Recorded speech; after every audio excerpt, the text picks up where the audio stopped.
Well, temperatures have plummeted. It's freezing out, which means one thing. I need hot cinnamon candy. This recipe is super easy. It just takes a little time because sugar takes so long to get to the hard crack stage, which is 300 degrees. But in the end, it is so worth it. So I need 3 3/4 cups sugar. Sounds like a lot, but it is candy after all.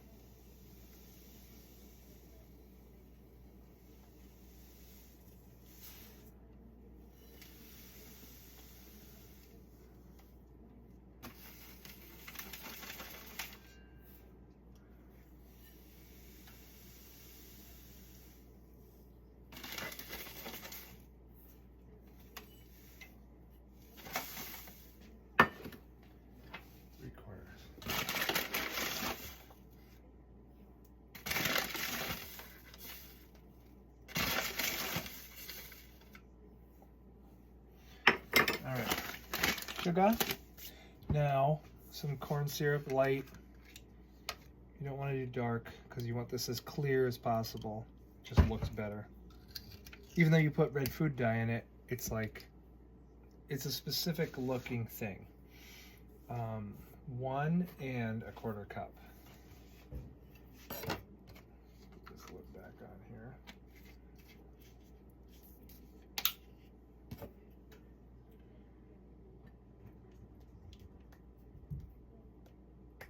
Stuff is so good.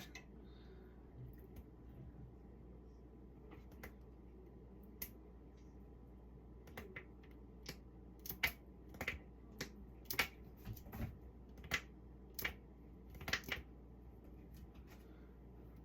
So that'll be 1.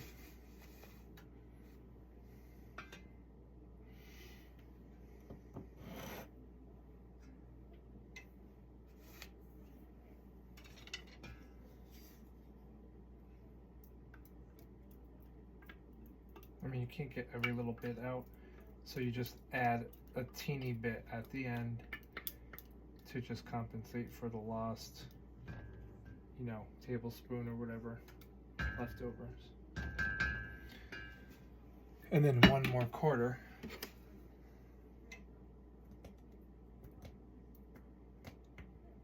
A lot of people believe that it's like, oh, whatever, just throw it in, but it is important to measure, as I do this like totally randomly. But measuring is like, these recipes have been, tried and tested for so long. You just have to trust the process of what other people have done for us.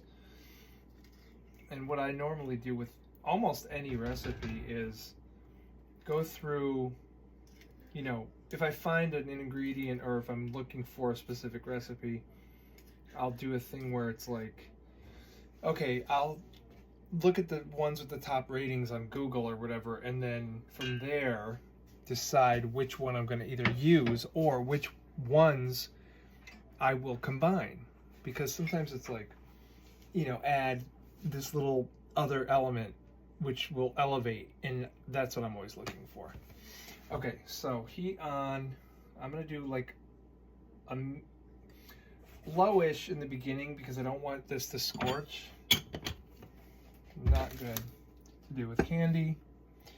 1 cup of water. So these are 1 cup, 2 cups. I found these at like, I don't know, Marshall's. But I tested them for the measurement and they are 1 cup, 2 cup, which I think is so cool because they're just pretty and they make me feel good about what I'm doing. 1 cup. And I'm gonna let this just warm a little bit. And before it gets hot, I'm gonna stir it together. If you stir hot sugar, it'll crystallize and get grainy, and I want clear when I'm done with my candy. So that's good for now. I just need a little baking tray, oiled up. And I'm just going to sort of smear it.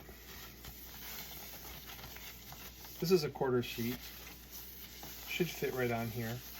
It'll make a thicker candy, but I'm fine with that because sometimes I don't like those. If you spread it out too much, like in a bigger pan like this, which is a half sheet, you end up with like little glass shards. We don't want that going on. We want bigger pieces to suck on. I mean, that's what's the fun about candy, right? That's done. All right, we're getting there. All right, now I have a candy thermometer somewhere hiding in here, and I have to find that here. So I have to get this up to 300 degrees, which is going to take a while. So I'm not going to record while this is heating up, but we'll be back when we're close.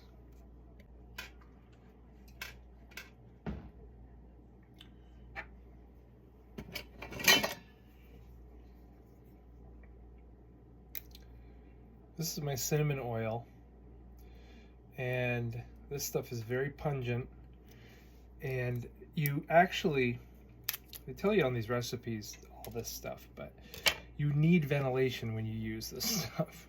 I mean, it sounds like poison, but when you pour this out, your eyes start to burn. It's intense. It gets in your nose and your sinuses, cleans you right out. But beware, okay? Make sure you have ventilation, you have a big enough room, a fan going, that kind of thing, because this stuff is intense. And then I always use these little bottles of Chef Master.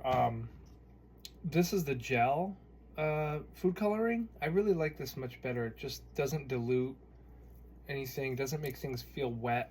You know, when you add food coloring from those little bottles, a lot of times you put it in frosting or in icings and this kind of thing, and it just like wets it down, and then it takes that much more to get the icing to look the color you want, and before you know it, you just have this like slop. This stuff is really highly concentrated and only needs a few drops. It says a teaspoon. It's way too much. I would say less than half a teaspoon, maybe a quarter, maybe a half, something like that.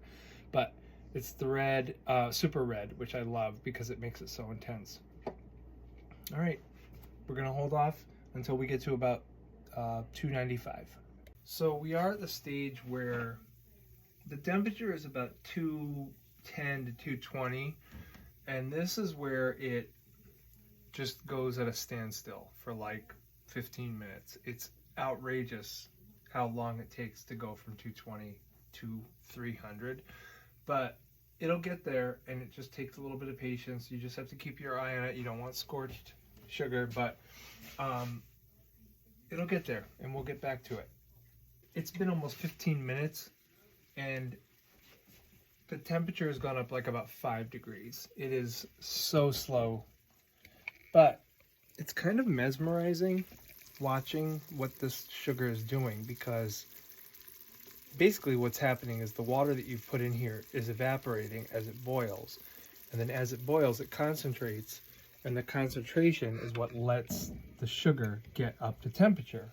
So the process, you know, it's a process. It's what it is, but it's fun, it's interesting, a little dangerous, probably, yeah. But you know, in the end, you got a big dish of candy, and we're gonna coat it in powdered sugar too, so it doesn't stick to itself, because we have to smash it too, which is so fun. So, all right, we're gonna go on a little pause, and we'll be right back.